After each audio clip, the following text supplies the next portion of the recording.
Hey guys, so I just wanted to do a quick little video here to briefly talk about something. But before I get started on the main topic, um, in the shout out video that I did yesterday, there were a couple of people that really should have been included in the list and, unintentionally omitted them. And thankfully, somebody reminded me about this. So I just want to briefly let you guys know about a couple of other channels. Again, you may have heard of them, but just in case you haven't. So the first person I'd like to bring your attention to today is Frank de Brouwer. Now, Frank's been kicking about for quite a bit of time. He has a catalogue of videos that you can go and check out, but he no longer chooses to spend his time producing flat earth videos, so you won't see any new videos coming out of Frank's channel. But his back catalogue is well worth looking through, so I would advise going and doing that. The other guy who was missing, another very long term flat earth debunker. He's been making videos for 3 years, but again, from my experience, just seems to be one of these creators that tends to kind of skip under the radar a bit more than other people for some reason. So Goudsmits does great stuff, so he's got quite a big back catalogue of stuff you can look through, still produces videos.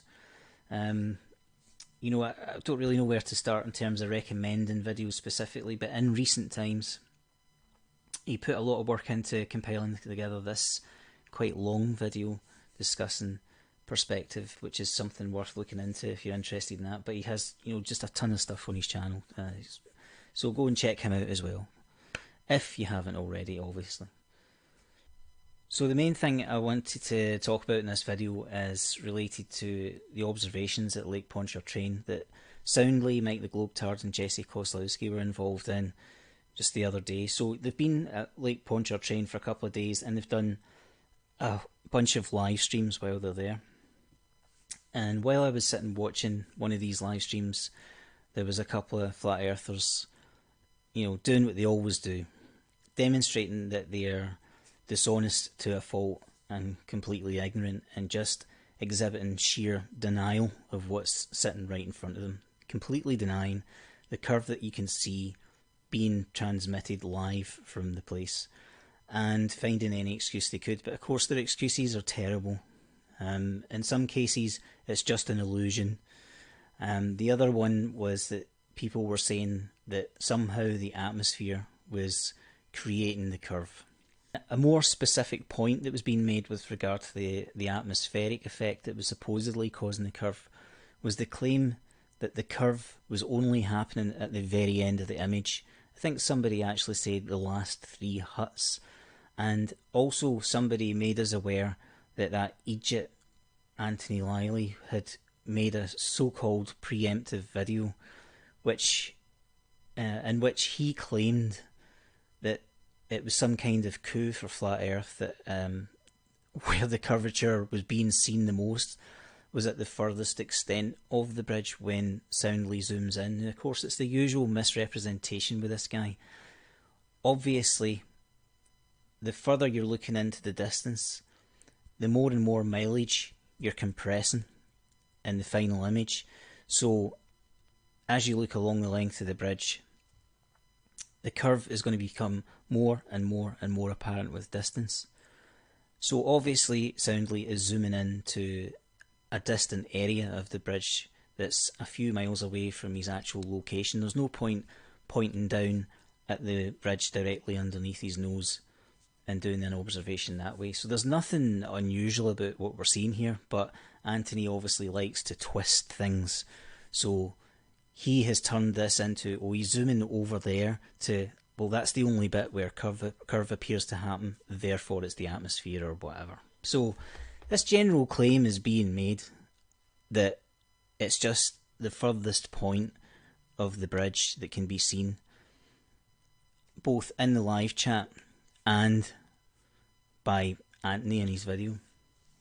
Now, one of the people that was making this kind of claim about the atmosphere and so on was Gleam.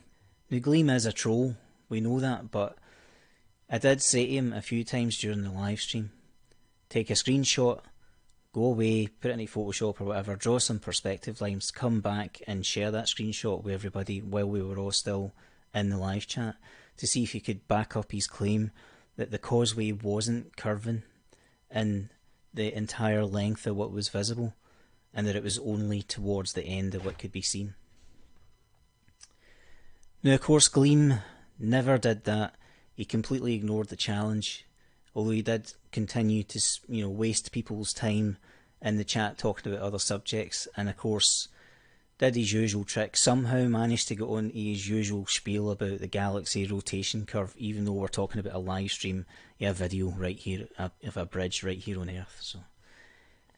So anyway, I took an image myself, I took it in and put some lines on it to show that the curve was there, and then we can see not only the obvious fact that the curve is there, but the claim that was being made by all these guys about it only happening towards the end of the image is completely false. Okay, so this is the original screenshot that I actually took. You can see the taskbar at the bottom, so you can see the time that I took the screenshot yesterday. So then I've taken it into Photoshop, drawn some lines on it at various points to show that obviously the curve is there, and also just trimmed off the kind of bottom edge just to get rid of the taskbar and stuff. So this is the kind of resulting image from doing that, and then I've just made a slightly contrasted version of that to make the lines a little bit easier to see. So we can see the difference if I just flick between. Obviously the same image, it's just a little darker to make it easier to discern the lines against the background. So starting over here, you can see what I've done here is put lines running across the corners of the legs of the huts, and of course eventually ends up cutting up the length of the leg and running right up over the top of the huts. Right, with the second line, this is running through the opposite corner, so the leg on the other side. So this runs through the bottom of the leg and again starts to rise up through the corner of the hut, through the roof of the hut, so on. Next line goes to the corner of the roof of the hut. Same again, obviously it starts to deviate away. And then the next one is lined up with the beginning of the causeway here. So this first area here is lined up with the line on a part of the causeway that appears as flat as we can get it, essentially. But obviously it isn't flat, as the flat earthers think. So as the line runs further away, it deviates further and further away from the causeway. And then finally, this last line here on the far side, I deliberately positioned this in such a way that the line was levelled with a section of the causeway here, rather than doing it from the beginning like this one. And when we do that, you can see that the deviation is right here, because this area is actually curving and not following a straight line. So that was the point of this, to show that not only are the flat earthers completely ignoring the very obvious curve that's happening here well before it gets to the point where you can claim atmosphere is involved. I mean, to ignore that geometry here is just blatant ignorance or downright dishonesty. But whatever the case, even if you allow for that, this claim they were making that somehow it was the furthest area of the causeway that was curved and not this early part. Because if you take it back to the original image, you could argue that it's difficult to discern a curve in this section of the causeway nearer the camera. But do this and you can see that actually the very earliest part of the causeway is already showing curve. So again, flat earthers are wrong. The earth is curved, and the only thing they have to fight against that fact is to be dishonest. Okay, that was all this one was for, so thanks again guys, catch you later.